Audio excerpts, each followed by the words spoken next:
So what is next? Pacific Northwest Kai is here, back again, bringing you another Stormfist Krillin profile because he's no doubt one of my favorite blue leaders in the game.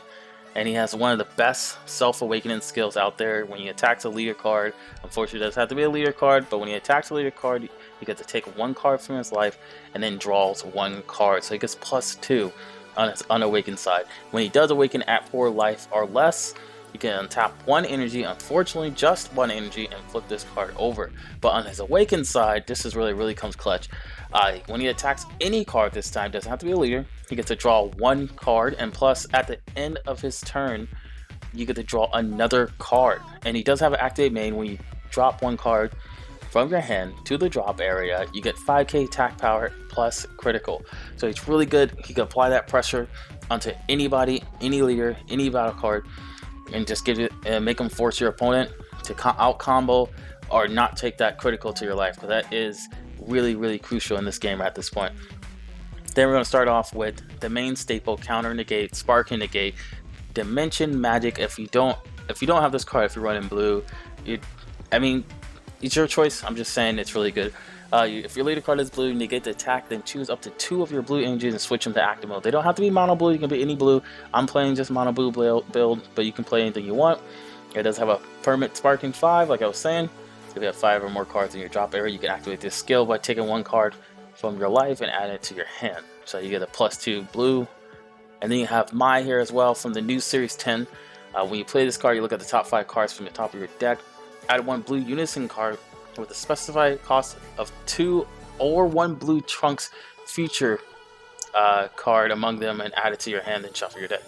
So this is how we search for our Trunks of the future cards. We run a few Trunks of the future cards, and then this is how we get our unison, which really starts our game. We don't have to get the unison, it just really puts us in a good advantage against our opponent. We can literally just stall our opponent out, play a lot of blue cards, counter them out, and play our big dog. So then for our more negates, we have Master Roshi Universe 7 United. It's a standard negate, and negates the attack, and you play this card. It adds to our combo power afterwards if we need a combo out and things like that. Then we, of course, we have the staple Senzu Beans. And any blue deck, you need to put Senzu Bean in it, just because you can choose one of your cards against 5k power for the duration of the turn, not just for the battle, but for the turn, which is really good against a lot of those aggro decks. Then you can choose 2 of your energy and switch them to active mode. Any energy, doesn't have to be blue. We're playing mono blue, but you can play anything. You just need 1 blue to activate it. Then you're playing 2 Ultra Instincts Command Mana. Since we are playing mono blue in our energy, if all of our energy is blue, when you activate this card during our opponent's turn, we get to choose 1 of our energy and switch to active mode. So it's a free play basically. And then if it's during our turn, we have to draw 1 card, so it's a super combo +5. So it's really nice.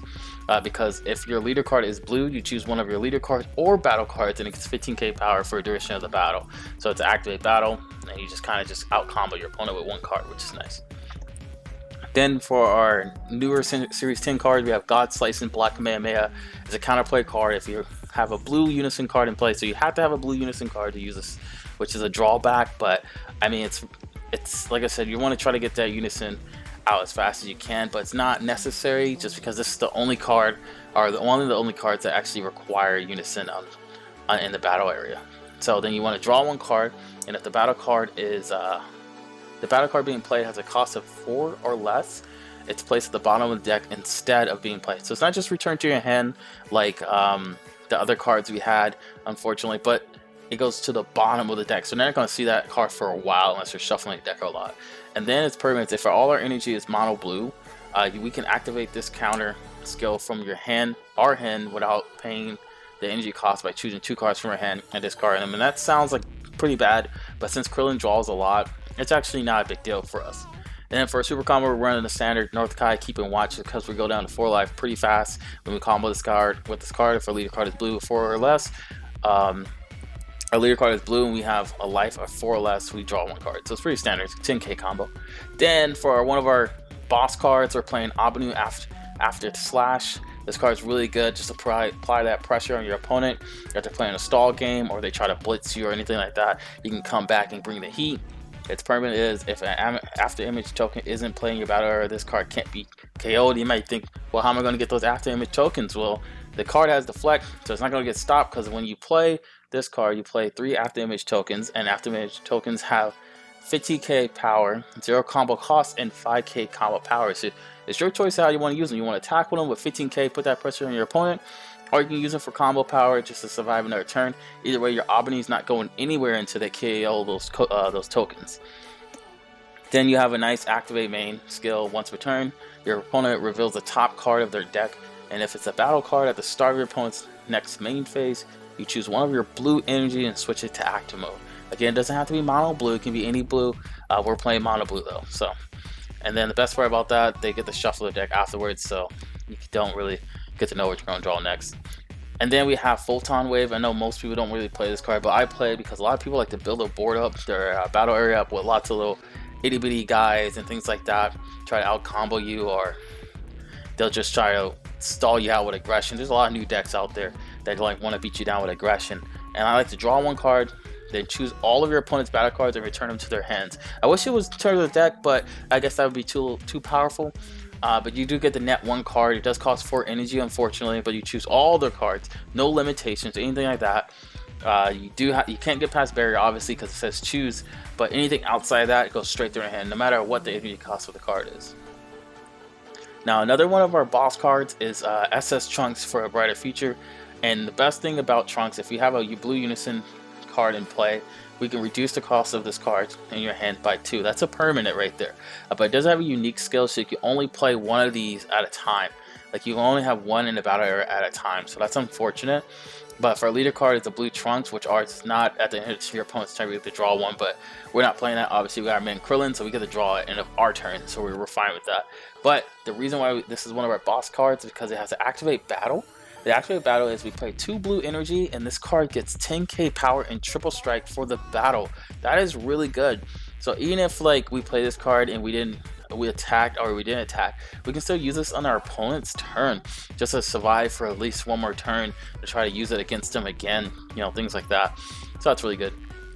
So for another Trunks card we have SS Trunks God Sealing Technique. And this card right here is really good. It's a 5 cost counterplay, so it sounds terrible. Trust me, I get it. But it's permanent is if you have a blue Unison card with 2 or more markers, which we'll get to about what markers are if you don't know. You can activate this card's counter skill from your hand without paying the energy cost. So 5 energy goes down to 0, just like that. But since it is a counterplay and this is how it works, you can't activate any counterplay skills of other cards for the turn once you use this skill. So that's unfortunate, but you kind of want to wait to use this on a big play your opponent's about to do, hoping that the card they're about to play does not have deflect. So you may discard this card from your hand, and if you do, the battle card being played is returned to its owner's hand. No restriction. It goes straight back to their hand. Like if they have deflect, obviously it doesn't work, but I'm talking about like things like Victory Strike. I'm talking about any ultimate without deflect, like anything like that goes straight back to their hand. I don't care how much you pay for it, straight back to your hand. Things like Successor, I believe they have to pay the cost first and then they play it. So even if they show it, I believe they have to pay the cost. I'm not too sure about that. But like if they pay the cost, all those cards go back to the battle, the drop area, and then the card they just go straight to end. They don't get to play it. So, but if you don't place this card in the drop area, you do get to play the card. So that's pretty nice too. Say if you just want to put another 15k bounty on the board, things like that. So, and then of course we got to run, if you're running a blue deck, you got to run one of the best blue cards in the game. You have Ultimate Fusion Gogeta. We have no fusion targets or anything like that. We're just playing it, hard casting it for 5. That's all we're going to do, because when you have Sparking 5, you get to draw 2 cards. So we're all about drawing in this deck, and then we get to choose any 2 of our opponent's battle cards, obviously not ignoring barrier. So if they have barrier, we can't choose them, and we place them at the bottom of our owner's deck. This card also has double strike and it's 25k power. That's a lot. That's a lot. Then we're playing Energetic Frenzy Kefla. This card is really good because with all our little mini blue bodies and things like that, we can get this card out for only 3 energy. That's pretty good. That's potential there. And then, if you didn't know, it's kind of the unique skill too, but before the unique was a thing, the permanent, only 1 copy of this card can be played in the battle area, which is unfortunate, but we only run 2, so it's not a big deal. Then we can reduce the cost of this reduce the energy cost of this card in our hand by 1 of each of your blue battle cards. So we just need 3, 4 of these battle cards. We can go down to 3 because we do have to pay the specified cost of 3 blue, regardless of how many blue battle cards we have. So if we have like things like the Mai, we just negate from the Roshi. We have SS2 Trunks in the battle area and things like that. Then we're paying this guy for 3. And then his activate main, it's once per turn, draw 2 cards. Then at the start of our opponent's next turn, we get to choose 2 of our blue energy and switch them to active mode. That's really good. We get the net 2 cards plus switch 2 energies to active mode, so we can defend ourselves. That's good to me. And then it's a 25k beater, so that's pretty nice. Then for our unison, we're running 4 Xeno Cosmic Unisons. So if you don't know what unisons are, I suggest you look it up. I'm going to tell you briefly.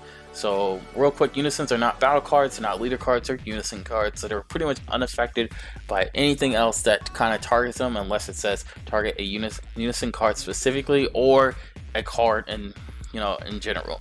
So when you play this unison card, it automatically gets no less than 2 markers on it because it has to have 2 specified blue energy. So it already comes out netting 2 markers, and then it has an activate main. If your leader card is mono blue, which is ours is, we place the top card of our deck into our energy, but then we can't place any energy for that turn into our energy area. But then at the end of the turn, we place the same card in our energy into the one that's dropped. So we can only basically gain energy during our turn, but then it goes away at the end of our turn. But that's all we needed is for that turn to make a good push. We get 2 markers for that, so we have a total of 4 markers when we play it and use a skill. So it's a really good skill. It goes just like for the Xeno theme. It likes to erase and evaporate everything. But for racing from taking away 5 markers from this Xeno, obviously you can't do them both. You can't +2 and then -5, just because you can only do one of these active main at a time, basically. Or a turn, excuse me, and then you -5 activate main, choose all battle cards in battle areas. And this time it's ignoring barrier and shuffle them into their own deck, so we get to wipe the whole battle area clean, even our cards, which sucks, but I mean, just kind of get a fresh restart. It only has 9k power, which is a big drawback, but I mean, it is what it is at that point.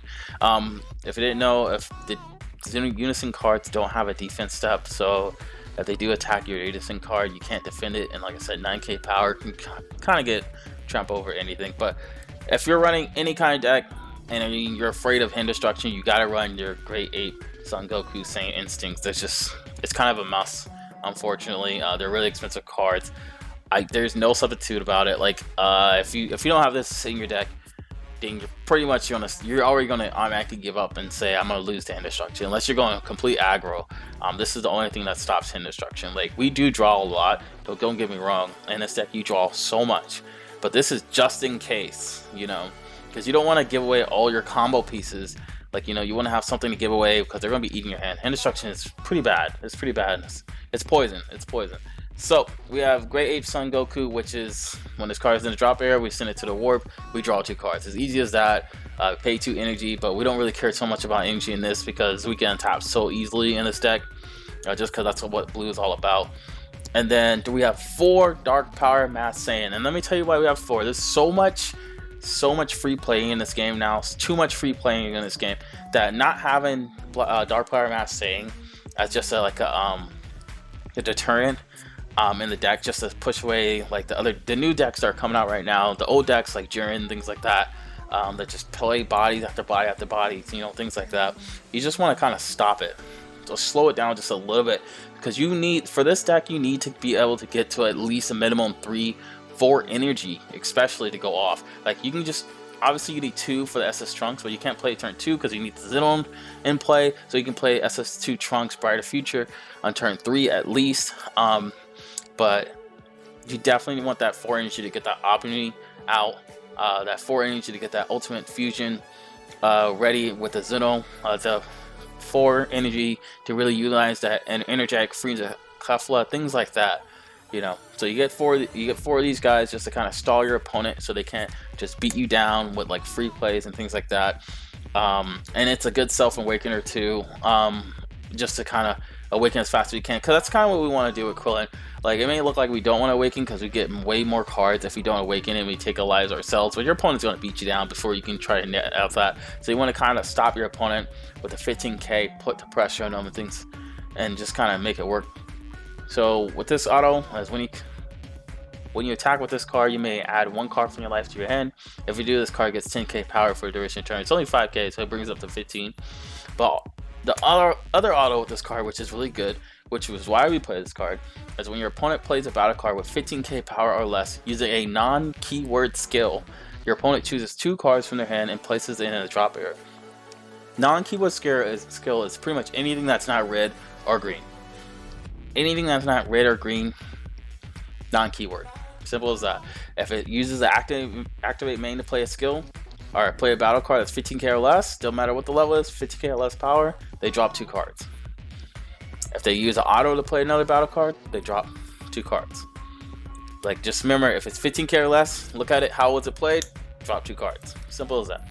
So that's pretty much my whole deck. I got a side deck with the My Supporter of Hope, just to get some free blockers and things like that. That's kind of something I'm testing because, like I said, they try to press a lot, like a lot of aggression kind of slows us down with this deck, but it doesn't hurt us too bad. If we have like a Senzu Bean, we can really slow them down. But My Supporter of the Hope, it's really nice. I haven't really tested it too much, but I'm starting to kind of incorporate it and things like that. So that's pretty much the deck profile. I'm always coming back to Krillin.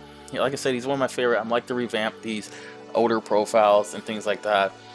But yeah, thanks you guys for watching. If you guys like the video, go ahead and like the video. If you guys want some more stuff, just hit me up. Just let me know. I'm always around. I don't upload too often, but like I'm always glad and happy to like kind of revamp some of the old leaders. So thanks you guys for watching. I hope to see you guys next time.